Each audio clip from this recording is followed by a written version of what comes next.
अस्सलाम वालेकुम व्यूअर, मैं शेर खान और आप देख रहे हैं शेर खान फूड। आज बनाएंगे आपके लिए बीफ कोरमा की रेसिपी जो कि इतनी चटपटी इतनी लजीज होगी कि आप उंगलियां चाटने पे मजबूर हो जाएंगे। तो रेसिपी को शुरू करते हैं। यहाँ पे मैंने आधा किलो बीफ लिया है। बीफ के गोश्त को यहाँ पे मैंने दरमियाने साइज में काट लिया है। यहाँ पे इसकी हमने सबसे पहले धुलाई करनी है। धुलाई बहुत ज़रूरी है क्योंकि इसमें थोड़ा सा ब्लड होता है, वो हमने इसके अंदर निकालना है और थोड़ी बहुत इसके अंदर स्मेल होती है, वो भी हम दूर करेंगे। सबसे पहले यहाँ पे मैंने नमक शामिल किया 1 टेबल स्पून। 4 से 5 टेबल स्पून यहाँ पे मैंने सिरका शामिल किया है। बाकी का मैंने इसके अंदर पानी शामिल कर दिया है। गोश्त को यहाँ पे थोड़ा सा हमने हाथ से मल के धो लेना है और तकरीबन 10 मिनट के लिए इसी पानी में छोड़ देना है।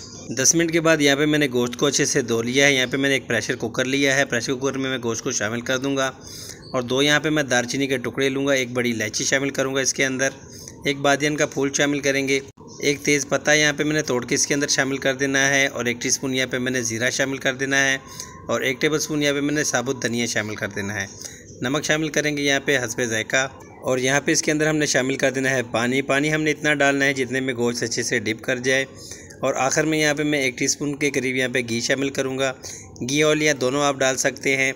घी ऑयल डालने से प्रेशर कुकर का जब आप वेट उठाते हैं तो इसके अंदर से पानी बाहर आना शुरू हो जाता है, तो ऐसा नहीं होगा। यहाँ पे मैंने तकरीबन 20 मिनट के लिए इसको कुक किया है। बीफ का गोश्त यहाँ पे अच्छे से गल गया है। अब यहाँ पे एक कढ़ाई लेंगे, इसके अंदर मैं 1 बड़ा चम्मच घी का शामिल करूँगा। घी को यहाँ पे मेल्ट होने देते हैं और तैयारी करेंगे। अब यहाँ पे हम मसाले की, तो सबसे पहले यहाँ पे मैं शामिल करूँगा 2 प्याज। प्याज को मैंने बारीक सा काट लिया है ताकि ये जल्दी से फ्राई हो जाए। प्याज को यहाँ पे बिल्कुल डार्क ब्राउन करके हमने फ्राई करना है ताकि इसमें अच्छा सा कलर आए। प्याज को हमने डार्क ब्राउन कर लिया है। यहाँ पे इसको हमने निकाल लेना है। इसको डाल देना है किसी ग्राइंडर जग में। ग्राइंडर जग में इसको डालने के बाद इसके अंदर हम शामिल करेंगे 1 बड़े साइज़ का टमाटर। इसके मैंने 4 टुकड़े कर लिए हैं और 1 कप के करीब यहाँ पे इसके अंदर यखनी शामिल कर देंगे और इसको ग्राइंड कर लेंगे। तो यहाँ पे मैंने मसाले को ग्राइंड कर लिया है और गोश्त को निकाल के यहाँ पे मैंने कढ़ाई में डाल दिया है। 1 टेबल स्पून यहाँ पे मैं शामिल करूँगा लहसुन अदरक। इसको मैंने पेस्ट बना के इसके अंदर शामिल कर देना है। लहसुन अदरक के साथ गोश्त की भुनाई करेंगे ताकि इसके अंदर अच्छा सा फ्लेवर आ जाए। गोश्त की भुनाई यहाँ पे 5 से 7 मिनट तक करेंगे ताकि गोश्त जो है अच्छा सा इसके अंदर कलर भी आ जाए और यहाँ पे लहसुन अदरक का जायका भी आ जाए। तो यहाँ पे जो पेस्ट हमने बनाया था वो इसके अंदर शामिल कर देंगे। गोश्त और मसाले को अच्छे से मिक्स करेंगे और यहाँ पे जो जग में बचा हुआ मसाला है इसके अंदर मैं यखनी शामिल करूँगा। यखनी शामिल करने के बाद इसके अंदर मैंने वो भी शामिल कर देनी है और यहाँ पे इसको हमने अब फ्राई करना है। गोश्त को तब तक हम फ्राई करेंगे जब तक इसका ऑयल या घी जो है वो सेपरेट ना हो जाए।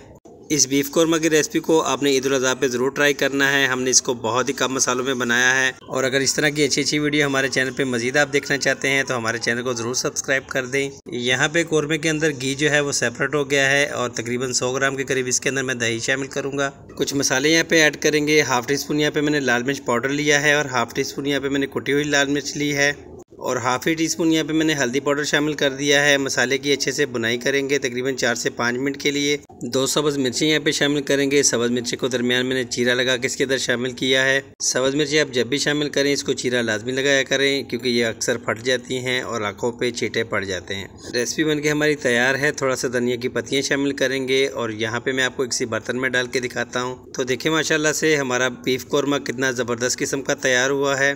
अगर आप इस तरह की मज़ीद अच्छी वीडियो देखना चाहते हैं तो हमारे चैनल को ज़रूर सब्सक्राइब कर दें, लाइक कर दें और बेल आइकन पर भी प्रेस कर दें। मिलते हैं किसी अच्छी सी वीडियो के साथ नेक्स्ट वीडियो के लिए। अल्लाह हाफिज़।